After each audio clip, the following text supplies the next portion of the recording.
What's going on, MSFers? Doolum here, back again with another video, and today we're going to be talking about Pocket Dimension coming and all the requirements you're going to need to know to ace it as per usual. We're also going to be talking about some details for the Professor Xavier saga. That's right, it's about time. But first, I wanted to talk about the Battle Pass, and it is ending today. So at the time we're recording this, about 9 hours. By the time you're seeing this, it's probably about 5. So make sure you're finishing up the last little bit of the Battle Pass. You see, I have 4 more levels to go, so I got to make sure I get this done. Because you want to make sure you're getting these brooches, because this is what is getting you those free red stars for Lalandra, which is absolutely awesome. You love to see it, and it's amazing that we are getting free red stars on Lalandra. You're also getting some diamonds on Groot and Rocket as well from that web milestone. And if you did buy all the passes, you're going to get diamonds on Lalandra as well. You see, I did not. So no diamonds for me, but that's okay. But let's go back in and go to some data mines here, and let's talk about Pocket Dimension. So you see here, we do have Pocket Dimension coming back. So it's called Fallen Dimension. Commander Strike has received a distress call from a previously unknown Pocket Dimension. This unique realm appears to be one enormous city ruled by criminals and other villainous characters.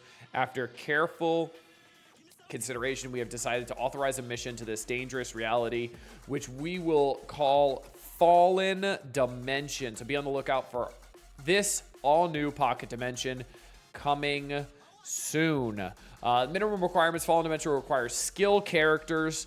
Vigilante will be the best team for this event and are usable in all missions. All missions will require Vigilante or a combination of skill characters with other traits. Characters must be a gear tier 17, recommended gear tier 18. So a lot to unpack there. We have Vigilante will be the best, obviously, but you can bring in any skill character. And you see down here the requirements is 5 Vigilante or skill heroes, skill villains, skill city, skill cosmic again, and then skill global.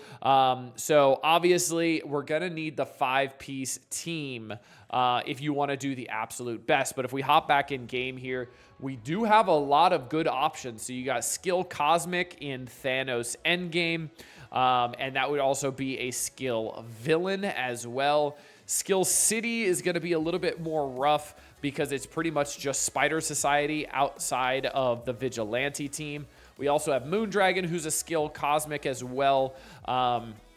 So that's pretty nice.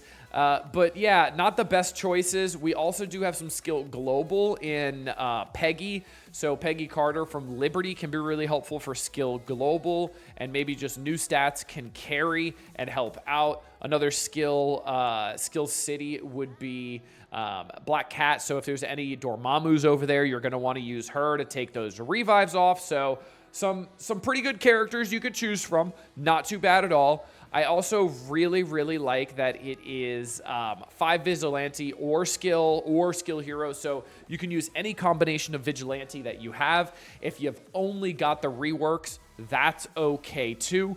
Now, it remains to be seen how well they're going to do. If it's just the 2 reworks and then like Thanos Endgame, Black Cat, Pav, whatever it might be, right? Black Knight's also a good option in there that we didn't talk about. So we go back over here.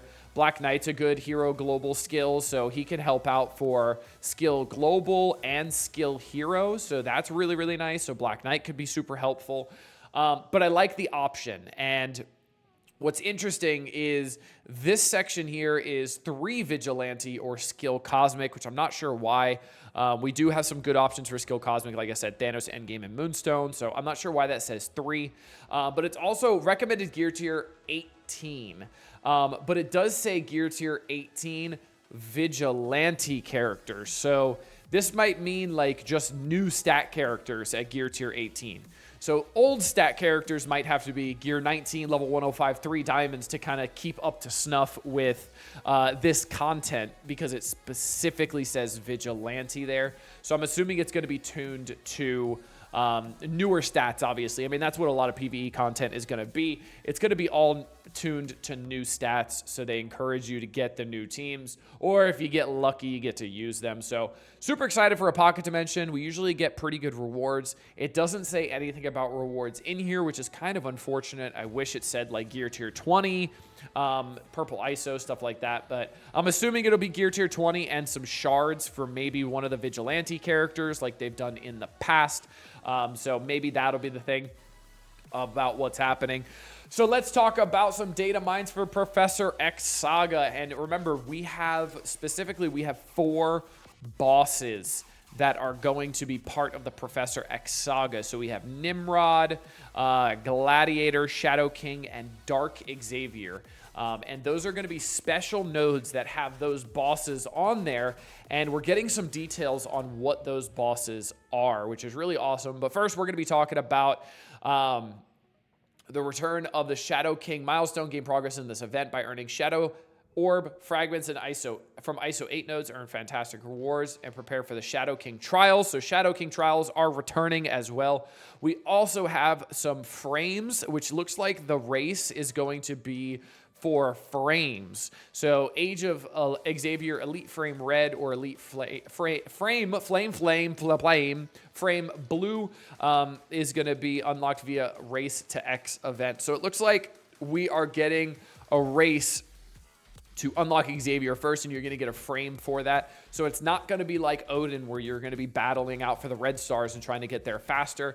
It's my understanding, and I think they announced this, if I'm not mistaken, that Professor X will be unlocked at 7-7, period, plain and simple. 7 yellow, 7 red stars, no 5 yellow, 2 red, Dark Dimension stuff. It's you have him unlocked, he's fully fleshed out, or you don't have him unlocked. That's it. So you got to remember 3-star all battles against Nimrod, Gladiator, Shadow King to unlock missions leading to a boss battle against Dark Xavier, who we saw in that little snippet video that I pulled from Instagram, where it's Dark Xavier and Light Xavier kind of facing off, which looked really, really cool. And then use Lilandra and your strongest Gear Tier 20 Cosmic characters to unlock the mutant hero, Professor X. And that is alluding to the last section where Lilandra and Cosmic characters are required for that last section, and what will be going against Professor X as well. With his beloved Lilandra at his side, Professor Xavier stands against his darkest urges come to life. Recommended level 105, 7 stars, 7 red stars, and Gear Tier 20. Now, I will say, for these sagas, I think it's only going to be worth it to gear up new stat characters. I don't think the old stat characters are going to be able to 3-star, because I think that that is going to be the problem. The nodes are going to be tuned to new stats. Characters like Black Knight, who are really, really good, are just going to get one shot. I think they're going to throw Ultimuses in there to just absolutely delete a Black Knight, all that kind of stuff. So make sure you're taking in new characters. That is my advice for right now. But yeah, so, right, these data mines are also courtesy of Boylon. Shout out to Boylon, by the way. A bit concerned for newer characters when a general recommendation for Xavier is 7 yellow, 7 red. I'm not. I think this is just for the last mission. So I think that's going to be the main thing. It's for the last mission because it specifically says Lilandra here, and that's only for the last section. And then let's get into the details for the boss nodes. So we've got Nimrod, Xavier Saga mission boss, and it looks like there's going to be different kind of tasks during these boss nodes to make them tick. So Nimrod's army of sentinels protect him. Defeat the highlighted Orcus Sentinel to expose Nimrod. Once Nimrod takes enough damage, a new Sentinel arrives to protect him. So this seems like boss phases almost. Like you got to take out the minions to be able to unlock the damage to the boss, and then you do like a quarter of his damage, and then you got to go back to the minions to take them out, and then you go back to the boss. And this is really like giving me kind of vibes of like old PlayStation games where you have to defeat the lower minions before you can unlock a phase of the boss to do damage, and then the minions come back, and then he's shielded again. Like, I really, really like this. This changes how you play the game, and this looks really fun, honestly. And then the next one for Gladiator is Gladiator will take 2 turns at once and gain speed whenever damaged. Once Gladiator's lost half his health, his every attack grants him rage.